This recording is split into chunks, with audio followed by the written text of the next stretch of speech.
What's going on, everyone? I just wanted to take a moment here with Shannon Frye before the episode gets started and just dedicate this to a couple lost soldiers in the field during this particular time period for Madrost and its history. I'd like to dedicate this episode to the great Angie Gabriel and, of course, Adrian Mejia. Thank you guys again for all your support, and I hope you guys enjoy this next episode.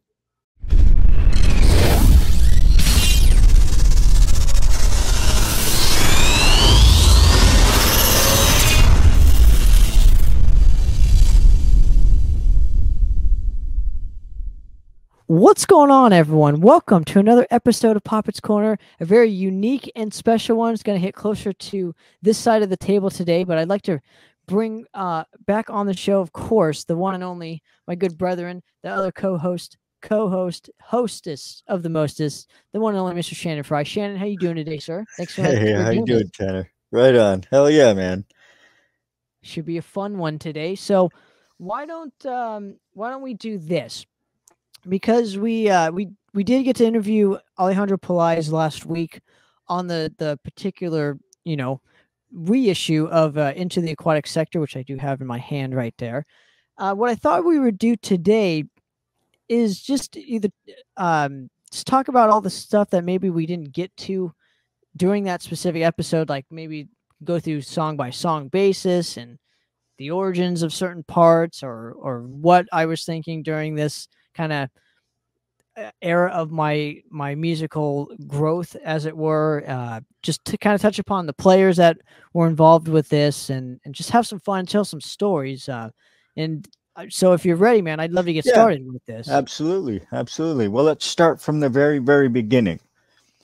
So you had already released some demos and you had released a first album before you got to this. And then comes along the second album, Into the Aquatic Sector. Right. So going from the first album to this album, was there any changes mentally? Were there any changes that you wanted to do that you didn't do on the first album? Or was this more of a cohesive follow-up to the first album? What was going through the mind at the time? Well, during this time, 2012 into 2013, the band literally imploded on itself. So our last gig with that specific lineup, the Maleficent lineup, was November of 2012. And at this particular show, we knew that our drummer was leaving at the time. His name's Josh. We knew he was leaving at this specific time to go play in another band, and we wished him the best of luck, obviously, and there's no ill will feelings towards any of that shit. It's all in the past, but we knew he was leaving. So we played a gig at the Airliner. It was us, Xanthocroid, and a band called Doomsayers, and a couple other bands in between that. I think Neko Goblicon played. You remember that band? Mm-hmm. So it was all those four for sure. I have to go back and kind of look at the flyer for that, but it was at the Airliner, and I remember us staying till like the whole show was done, because we had nothing to lose, right? It was like a Saturday. Let's just kind of see some players and see what they can do. And I was already in the mindset of like, I'm just going to watch bands. I'm going to take a different approach to finding musicians and just watch bands play. And if I like a certain musician, I'm going to go up and ask them. Right. And that's exactly what happened. Our bassist at the time and I kind of said to each other, I think this guy is it. I think this guy can do what we need him to do for the next material. And unfortunately, me and the bass player were kind of butting heads at that specific moment. So it didn't really work out very well. But so he left within, I say, 2 to 3 weeks later. And our guitar player at the time was in the same band as the drummer that was actually leaving. So obviously he went towards that aspect, which again, is totally fine. And so at that moment, I didn't have a band. So there wasn't any thought to even making a second or third or fourth, or fifth, whatever it is, album. Because this is 2013. So it was like almost the probably the lowest point of the band's career so far. So we released the album, we do the tour, all this kind of transpires. Then NAMM weekend happens. So at NAMM weekend in 2013, Exodus was playing the Grove in Anaheim, and it was free if you got the tickets or whatever from at the NAMM event. And of course, I got some, but they also were serving free Jägermeister, and free Jägermeister with free thrash metal is a win-win for me, but it's also probably a huge detriment because I'm sure everybody else was all fucked up, right? Right. So at this moment, we go to the show, tons of people, right? I'm running into the homies in Fueled by Fire, Rick and Carlos, and I see my buddy Richard Oriana. And I had recently saw Tormentor play, and which was his band at the time, and he was no longer playing with them. I didn't see my buddy on stage. So I go up to Richard, and I'm like, "Hey, man, I'm like, so are you not playing with Tormentor anymore?" And he's like, "I'm, not really anymore. I'm kind of done playing." He almost seemed like he was kind of done playing music at this point, and like an idiot, I kind of, we were all hammered, and I went up to him. I said, "Hey, do you still play bass?" He's like, "Yeah, if the right opportunity comes along, I'd love to." And I was like, "Do you want to jam?" Not thinking, "Do you want to join the band?" Just, "Hey, do you want to jam and just see what happens?" Right. Right. Okay. So keep in mind too, man, I had shows booked in March of 2013, right? So this is January. I only had Caesar at the time, right? So I was trying to put a band together to do the shows just to fulfill our basic contractual needs for live shows. So at this point, I wasn't even thinking of a live album. I just got to a point during this time where it was like either do or die mode. And I wasn't going to fucking die. I was going to put in the work to do this thing. So again, there's a lot of stuff that happened during that specific time period. And so that was going through my mind to answer your question. So yeah, obviously it worked out. We had this instant chemistry, me and Richard and Caesar at the time. And we just kind of hit it off, man. We liked the same stuff. Those guys, entrusted so much in me personally, and trusted me to obviously bring this to the next level, and I in return trusted them for their music, for their skill set in terms of musicality wise, in terms of reliability, in terms of because we had to rehearse every week and whatnot. This is during those times. So around this time too, we had a few other kind of lineup changes. I had a couple friends help us out with the shows coming up, and then we get hit up to play Thrasher to Mile 6, right? And during all this time too, we were getting interviewed by the wonderful ladies in Metal Load, who Elizabeth Gore is relatively the only one still active in our scene out here. She does Lone Wolf's Productions, but at the time she did an interview with they all did an interview with us, I should say. So a lot of stuff was happening, man. It all just blends together for me. It was a tough year for me personally in terms of musically wise. And so obviously we played Thrasher to Mile and had a great time, minus, maybe some fan interactions where we weren't particularly too happy with the reception in that specific building. But it seemed like because it was getting recorded, everybody else outside of that room loved us, and we played first. So that was a big deal, man. You know, we're still the only Orange County band to ever play Thrasher a Mile. That's a big Right. deal. You know, I feel like with all of the hard work we did, that's what, you know, those are the opportunities we got, and I'm so grateful for it. So immediately after this, our guitar player at the time just decides not to he stops showing up to rehearsal, right? Mm. So I obviously, this is when Alejandro hits me up for the interview, right, that we talked about last week, and that whole thing kind of gets pieced together, and bring him in. We again, instant chemistry, right? He admitted freely on the show that it was his first show ever with us, Yeah, and yeah, right. apparently I knew and forgot about it, but obviously he remembers it very vividly. So we just had this instant chemistry then. And immediately after this, I said, you know what?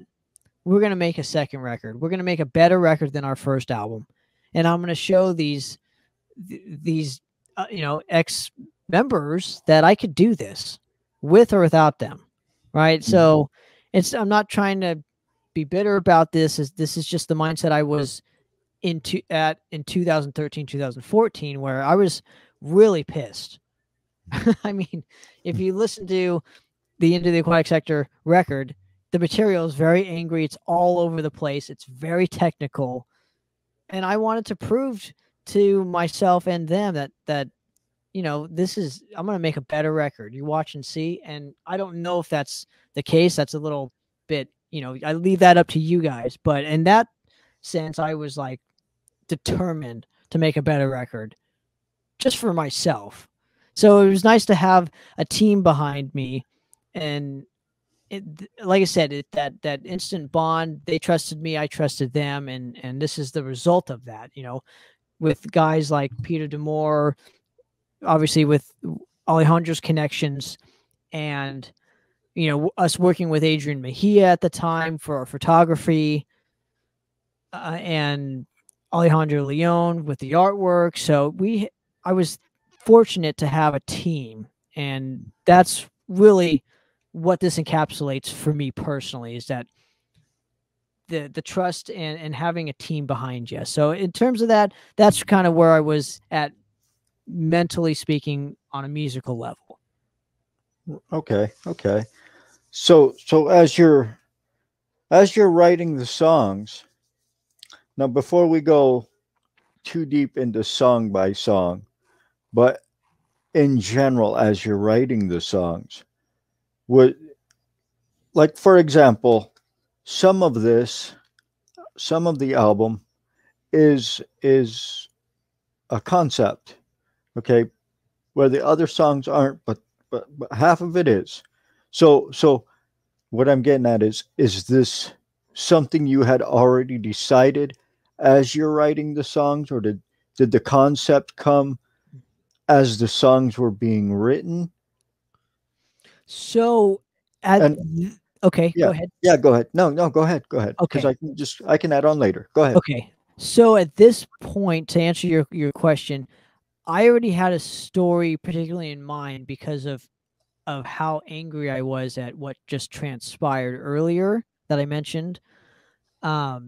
So that whole concept was kind of my way of almost venting, almost my therapy, as it were, where I could music for me, I could kind of write my thoughts, and it's okay to say the things that I said, obviously, in music, right? It's kind of like my therapy. So since I was so pissed off, I decided to write a story.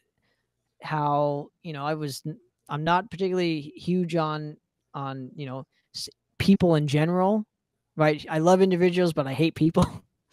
Right, Kind right, of thing. right. Yeah. At this, and again, I'm only speaking for 2013, 2014 me, not Right, right, today. right. But at that time, that's where I was at. So I needed a concept in order for me to have all this material to write around. So I built the story first, lyrically speaking, and wrote around it musically and infused other elements in terms of, new bands I was discovering and the death metal scene in Florida, like the Nocturnus, the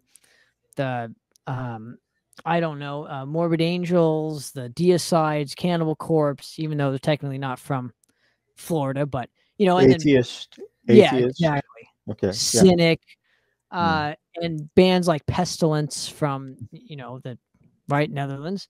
Right. So bands of that kind of caliber, I was wanting to infuse more into our sound. So it's a lot heavier in terms of the musical direction, but also lyrically because of what transpired. This is kind of the result of that. So hopefully that answers your question. Yeah. It does. So okay, then let's start. Just for the shits and giggles, let's run down the song titles, song by song. So we'll just start with the original. Did not have the live album. The re-release has an additional live album. But before we get that into it, let's go over the song titles on the first album. On this, sorry, the release, the initial release. Sure. Okay. So the Unknown. What do you remember about the Unknown? And okay, so at this point, this was one of the last tracks written for the album, right? We wrote this in the studio.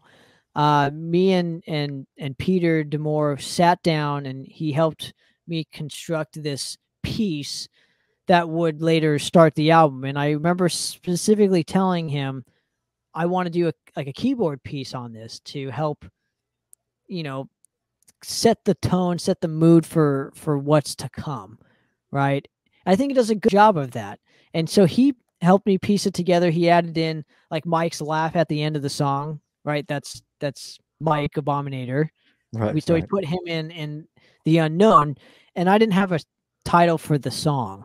So that's why it's called The Unknown, because I didn't have a fucking title. So that's what I decided to call it. Okay. Right? Right on. Okay. And because it's a double entendre too, because it's like you don't know what you're listening to. It's unknown. Right. And I didn't want to leave the title as a blank, so I just titled it The Unknown. Very cool. Very cool. Okay, the second one, Frozen Beneath the Snow. Now this is a pretty brutal song, so it's great for what comes next. Correct. This was actually the last song written for the album. So at this point, we had the other tracks recorded, and I had so many leftover riffs, and we needed another song to round out the album because it was too short. It would have been like 22 minutes, and it's not really a long time for a studio album. I mean, we could probably get away with it, but I wanted it to be a little bit longer. So this is actually the last track that I wrote for the album itself, and the guys didn't even know this song. So I always call this the Frankenstein of Madrost songs because it's literally all my riffs that I had left over compiled into one song. And then I kind of structured everything and made the vocals fit a certain way and having the high notes and all that kind of stuff. So yeah, that was really the last song to be recorded on the album, and kind of had to teach everybody it in the studio, Right. Okay. How was that though? Teaching them in the studio? That had to have been kind of. It was a lot of give and takes, man. It was a lot of like, I wrote this part for having a blast beat here or this, that, and the other, and we would try new things, but ultimately, kind of, I knew the direction I wanted the song to go into, and that's kind of what happened, and I'm eternally grateful again for it. But and then the scream in the beginning, I just felt like it needed something there because it would have been a whole thing of music without anything. You got to put something there, and since I did high notes on the first album a little bit, I wanted to incorporate that. And man, you want to talk about getting railed by interviews. Or not by interviews, by reviewers. Yeah, you're right. Yeah. Wow. Look no further than Frozen Beneath the Snow. At that time, right? We got to think about this. This is 2014. This is well before everything that kind of transpired after with the new wave of heavy metal scene being so booming. Right. So the next one, Universal Energy. So I wrote this song for my Alien mom. Energy. Universal Energy, yeah. So it's at this point, this was the first song that was written for the album, and we played it at Thrash in a Mile. I remember it had an entirely different intro, which we just scrapped because it just our mixing and mastering engineer Matt Earl from Xanthocroid was like, dude, this doesn't even fit. Like, just axe this, and it was his idea to meld Frozen Beneath the Snow into Universal Energy in terms of having that vocal, like the vocal line where I kind of accentuate the snow and then it goes directly into Universal Energy. That came from Matthew Earl. That was his idea. And we just ran with it. So I wanted to write a song for my mom since I wrote a song for Pops on, Maleficent entitled Crypt Keeper, right? That's his theme song. And so my mom has a theme song, and it's Universal Energy because she's so positive about life, and I wanted to infuse some of that in a otherwise dark album. Oh, very cool. Okay, then this is probably one of my favorites, as we had discussed on the top 10 Madrost songs. Operation Xenophobic Protocol. Yeah, Operation Xenomorphic Protocol. So this is probably the most technical on the album, I will say. This is definitely one I put a lot of work into in the riffs and whatnot. I don't know what the fuck I was on. I was just in a trance of so much emotion and just pissed off energy. And it's a lot more technical. It's a lot more but it makes so much sense. I don't know how to explain it. It's one of the songs where I don't think I'll ever write like that again, because it's almost like technical compacted into, a 3-minute song or whatever, but it's not technical at the same time because it's very structured. So it's a technical structured piece. And this is actually I'm just going to spoil it for everybody on what songs are, related in the story. And this is actually the final hurrah, and it should have ended the album, but again, it wouldn't have fit in this particular order on the album. But this is the point in the story where all the aliens are coming up at, after infusing themselves into our bodies and taking over the world and essentially destroying the world as we know it. So that's what it is lyrically speaking. Musically wise, it's just very, I would say technically structured. How about that?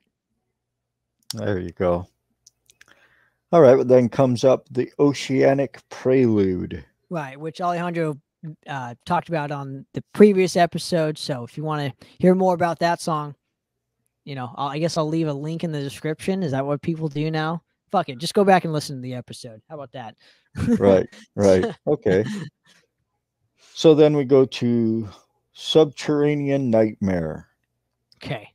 So obviously, as we discussed in the previous episode with Alejandro, I wanted to utilize his talents on the classical, on classical guitar, excuse me. And so he came up with the Oceanic Prelude, which obviously starts the story. So this is where the story kind of starts. It's almost like side B. This is where the concept album starts, right? It's almost like you're kind of swimming in the ocean, right? Before you're getting dragged down and essentially killed by the xenomorphs. And so Subterranean Nightmare is the start of the story. Or I should say start of the story lyrically, where, just like what the album cover represents, with them dragging us down to the bottom of the ocean, stealing our souls out, infusing themselves into our bodies. So this is the point where that kind of happens. Right. Okay. So then we go into the title track, into the Aquatic Sector. And So I should mention, this is okay. Sure, and I should mention this too. We initially had Mike Abominator do all the backup vocals because of his gnarly growl. I couldn't do the gnarly kind of death growls that I wanted on this album. I wanted it to be more of a death metal kind of album than Maleficent. So I love his vocal deliveries on Subterranean Nightmare so much. His laugh, like the overall just grittiness, and I just love that he infused his character in the song and made it even better. Well, right? Before we get too involved with Mikey, let's move on. We'll come back to Mike. So okay. So next then is the title track, Into the Aquatic Sector. So I take it this is the next song on the storyline. Correct. So this is the point of the story where they're sucking out all the souls, infusing themselves in us, and essentially what's going to happen is they're plotting to take over the world, right? Like what we do every day, Pinky. Try and take over the world, right? So I was obviously, a fan of cartoons too. So that whole mindset of Pinky in the Brain comes into play for me here too. But regardless of the fact, I wanted to make a song where I had clean guitars in the middle of the piece itself. I never knew how to do that. I was always doing it at the beginning of the song or probably at the end at some point, but never in the middle. I could never figure out how to structure it. And Peter kind of helped me do it in parts. And I got to choose like my clean tones and what would kind of set me up for the Essence of Time and Trying the Rotting Earth on a clean guitar level. Does that make sense? So like this is when I was kind of experimenting with that whole thing. And I felt it was, I don't know, man. I every time I go back and listen to it, it's like one of my favorite parts from our catalog. So yeah, hopefully that answers your question. Yeah, absolutely. All right, and then the final track, Depravity. So Depravity. This is definitely the most death metal track I think on the album. It's kind of a more simplistic way of death metal for us. Skeletal Remains was just kind of booming with their first kind of couple albums. Really loved them. I wanted to incorporate more of that into us, right? And that old school kind of pestilence death metal that just fucking rules. So I think Depravity is much as it is like a negative kind of song lyrically speaking. This has nothing to do with the story. It's just a song on the album. But I think this one is just the most death metal track on the album. It's just straightforward death metal. Right. And it's a good ending song. Very cool. Yeah. So all right. So then let's go to the guest musicians as we were talking. You mentioned Mike Abominator. How did Mike Abominator come into the picture to be on the Aquatic Sector album? So initially he invited me to do backup vocals for Gravehill's Death Curse record. So I got to have the honor of being a part of that specific album, which I guess to many fans is a classic in the death metal realm. So I'm honored to be a part of some death metal history. And I always loved death metal. I just couldn't get that low in my register. I always had the mid to high register. So I was always trying to figure out how can I do this in death metal. Does that make sense without sounding like a thrash band? Yeah, absolutely. So he just loved my vocals and said that I want the best of the best from SoCal on this album with us. And it ended up working out great. We had Nick from Crepitus on it, myself, Chris Reifert. Come on now, right? Death metal legend. So it was a pleasure to be a part of this. So that's kind of how he kind of set out, I guess, casted the first stone. And I followed up with it. I had always wanted to work with Mikey. I always loved his vocal approach. I wanted to get him more involved into what Madrost was doing. And it was kind of my thank you too to him writing our first ever review of the band.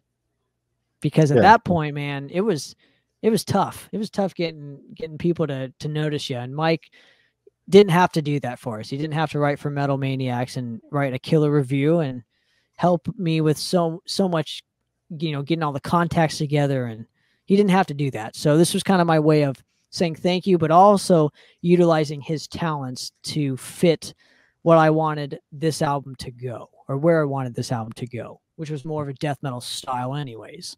Right. And then you had keyboards by Peter Demore.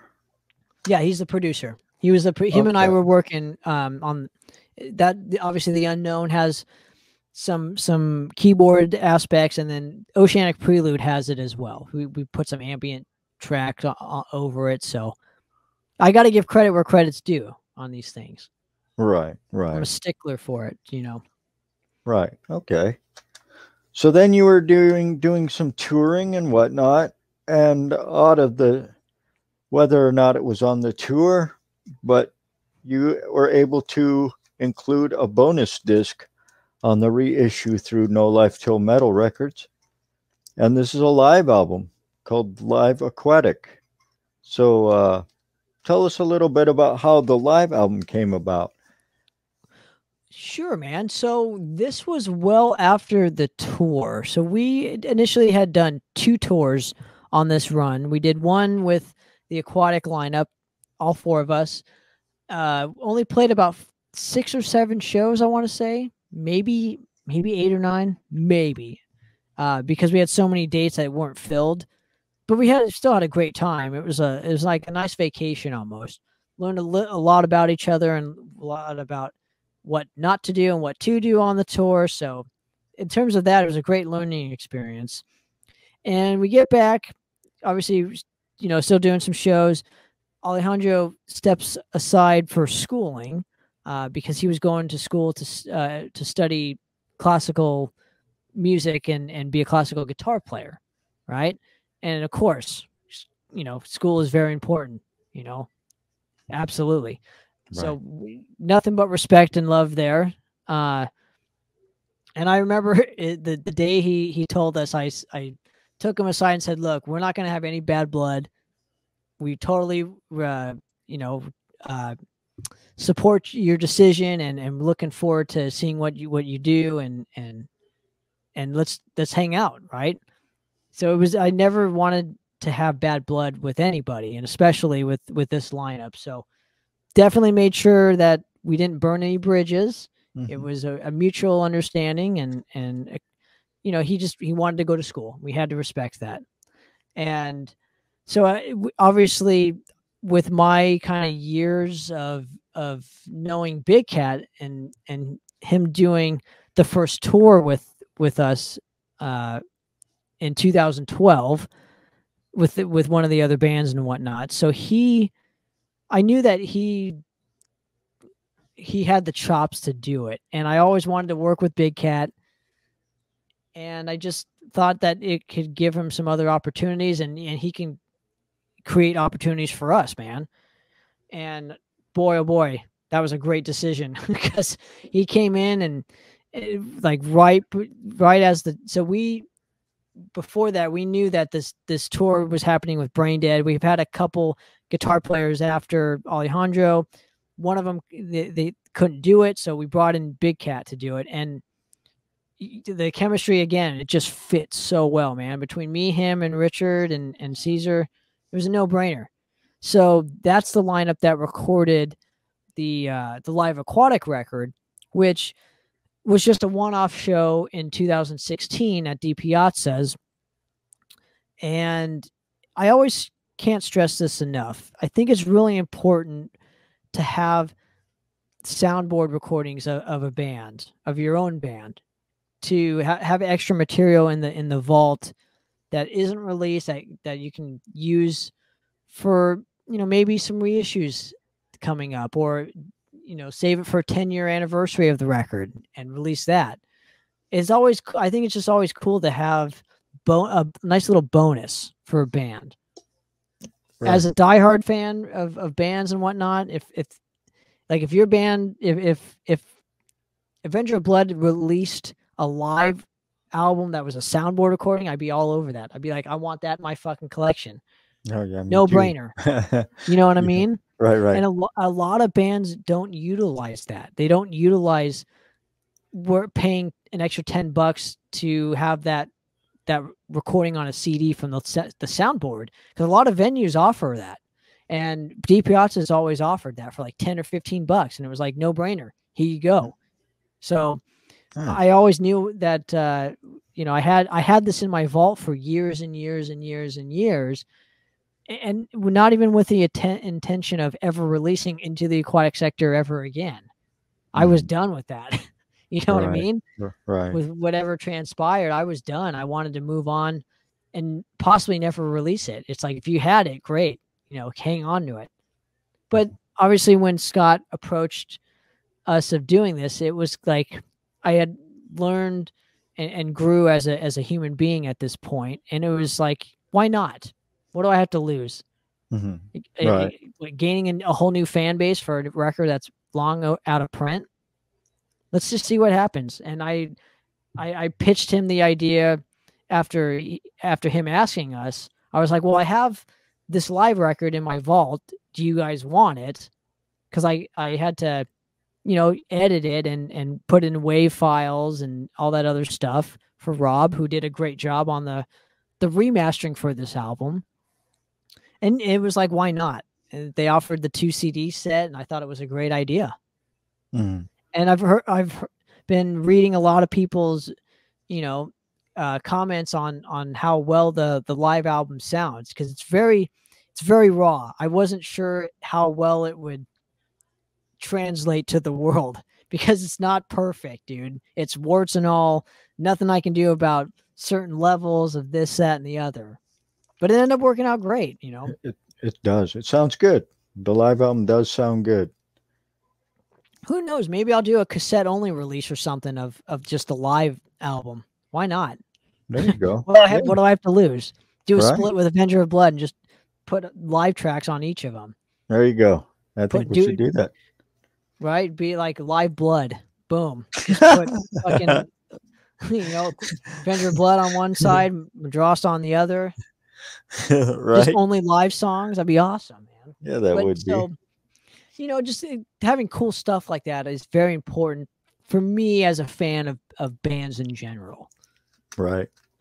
So now, going back in time, going back to the release, when was this released originally?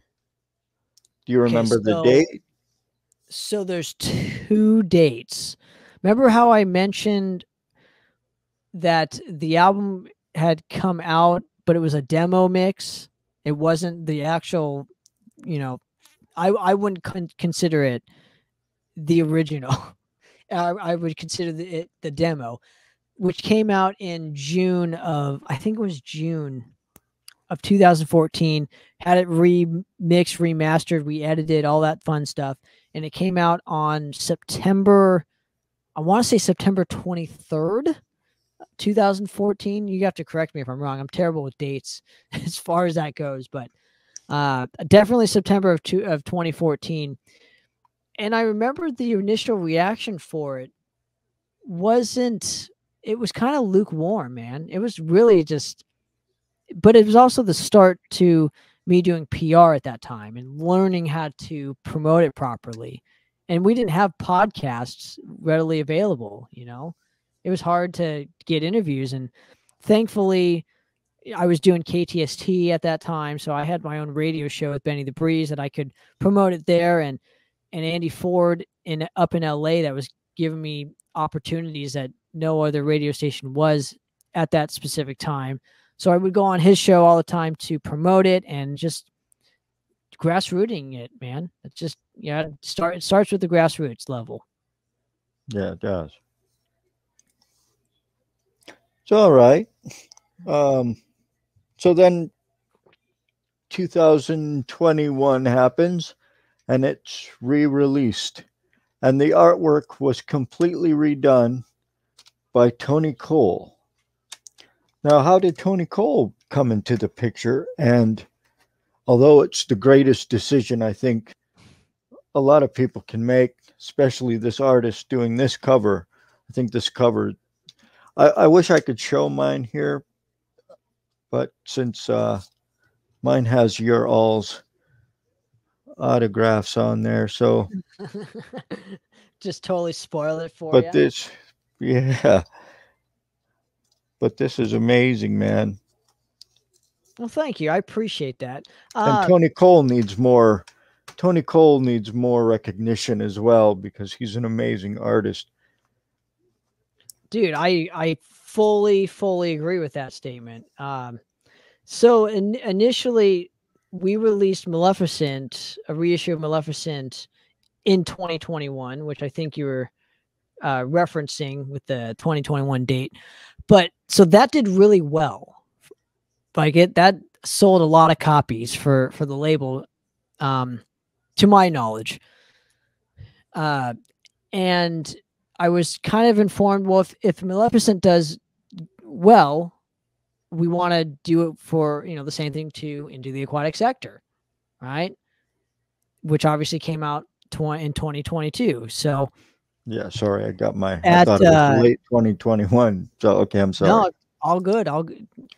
I'm just trying to make sure I document it properly. So Tony Cole and I have been friends for years and years and years. We met actually in 2012 on the first tour, and I always wanted to work with him.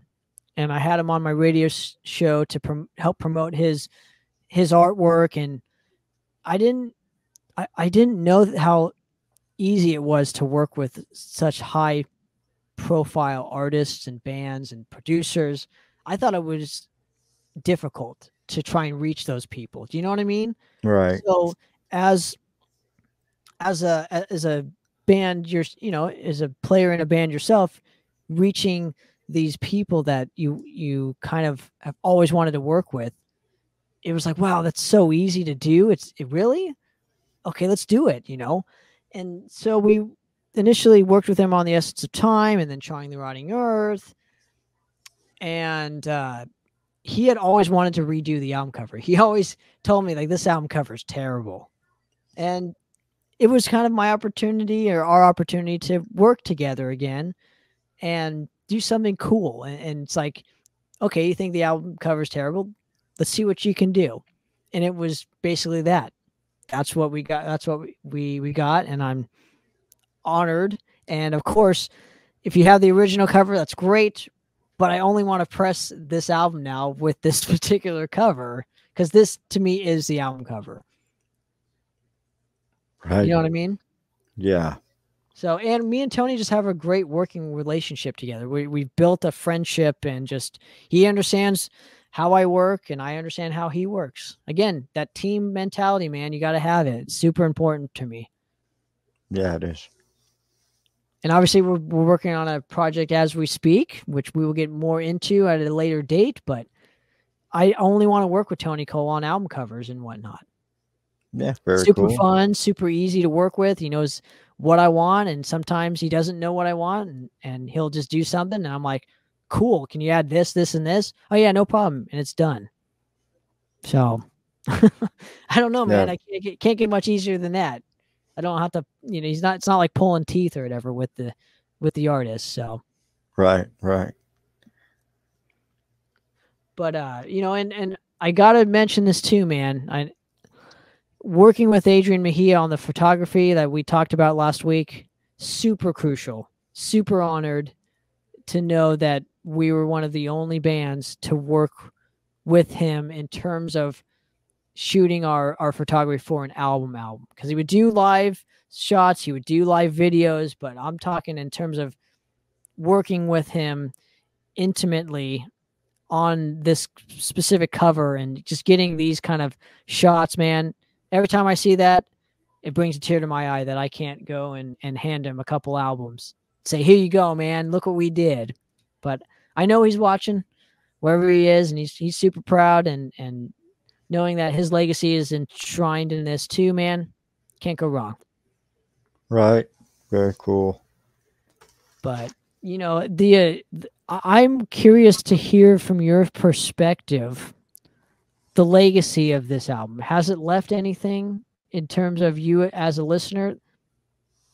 To me, as a listener, it has. It should to most people if you are into the aggressive side of metal. Yeah, like to me, man, this is just super intense. It's crystal clear. The re-release and the original was good too, but this is definitely a step up in that direction as far as quality of the overall sound.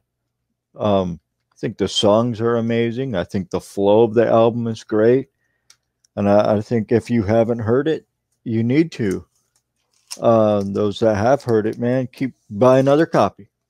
You know, I think it's really good. I think it's really good. I think it's held up, and it's too bad that people never caught it before, but I think it's really catching on now. But it could happen more. It could happen more. You know? See, I want to go back to your initial point that you mentioned of that it not catching on when it first was released. And I don't know if that's because of the material presented on it, or because there's so many goddamn bands, or because of the album cover, or because of, when it was initially, released at a time that this stuff wasn't very popular. I don't know. I can't explain why it didn't catch on, but over the years, it seems like more and more people, this is like their album. Yeah. When you see the reviews online, and I know you don't pay attention to a lot of the reviews, but those of us that are fans, we go and check things out. You have to. Well, what do they say about this? Man, everybody loves it. Everybody that I've seen do a review on this loves it. There was a few that were like, well, the high screams, but those were the old days, before, like you were saying at the beginning of this episode, how you were criticized because of the high screaming Angel of Death vocal there at the beginning, right? Right. And before this new wave of traditional heavy metal caught back on, which was just starting to do so at that time, you got ridiculed for it. I think it fits just fine. You know what Tony Cole told me? It's so true. And I'm going to mention this publicly. And thanks, Tony, for this. He goes, I'm so glad that you put in those high notes. You know why? Because it makes it more relevant to as many people as possible. You're not just pertaining to a fucking death metal crowd or a thrash metal crowd. It's more accessible. Does that make sense? Like, so you have more of an opportunity to have a bigger audience with that just by doing high notes, right? But just that alone, like those high screams alone are another additive to what's the word I'm looking for? More variance, more dynamic. Yeah, adds. It's a different aspect to an already existing metal ball, so to say, and adding those screams and adding the keyboards. Those, like, wow, bands weren't doing that at the time much. I think because we were a band that always took chances and were never afraid to, didn't give a shit about what other people thought, just did our own thing. That could be why it's held up so well. Because again, listening back to this, I can't believe it sounds this good all these years later, that it's held up this well, man, and people still enjoy it. So, God bless people for supporting it still, man. Who knew? And this too, man. More than anybody, and I know more than anybody, most albums have like a 2-week shelf life, 2-day shelf life sometimes. Not an 8-year shelf life or 9-year or 10, 2 weeks. Most albums don't get that. Mm-hmm. So I'm eternally grateful. And just the fact that like I'm talking to you about this, and like I mentioned years prior to us doing this, where I was a big fan of Avenger of Blood. If you told me that Shannon Frye or Avenger of Blood and I are going to be discussing an album that I was a part of, I would have said, holy shit, like, really? Like, you know what I mean? Because like, I'm still that fan. I'm still, I don't know, man. I have that fan mentality like everybody else. And it's not a bad thing. It's just, I'm humbled and grateful are the two words I would say. So thanks everybody for checking out the episode, and hopefully you learned a little bit about this particular album in question. And man, it'd be cool to do this for like maybe Death Brigade when it reaches its, I don't know, 15-year mark, which will be next year. Yeah. So we'll have to do this again. Yeah. We'll have to do this again next year for maybe we'll do a song by song basis and just go through each of them and learn a little bit about this. Cause I love that shit. I'm a total nerd like you. Yeah. Right on. Oh yeah. I could tell you a lot about that one. The ins and outs, the ups and downs and all that fun stuff. But it's imperative that we tell it in a non-biased way. And like, you know, we're not coming at this from a vulgar sense. We're coming out at this as like no, this is really what happened kind of sense. You know what I mean? It's imperative to have the neutral stance, and definitely looking forward to doing that with you. But Shannon, I appreciate a moment of your time to do this with us. Oh yeah, man. It's a great time. Thank you for filling me in, because this is an amazing album. And if you haven't heard this, you need to. Appreciate it, my man. And obviously a big shout out to Bill Badford and of course the great Scott Waters at No Life to Metal Records for believing in the band and setting us up for a greater audience, and looking forward to definitely playing more live shows in the near future, and in support of not only Charting the Rotting Earth, but Maleficent and Into the Aquatic Sector, and you know, a couple more releases that we'll get into in the near future. So it should be a fun time, and hopefully one of these days it'll be Madrost and Avenger of Blood kicking ass together. That would be sweet. Fuck yeah, man. Yeah. Well, for another episode of Poppitt's Corner, guys, we're out of here. Cheers.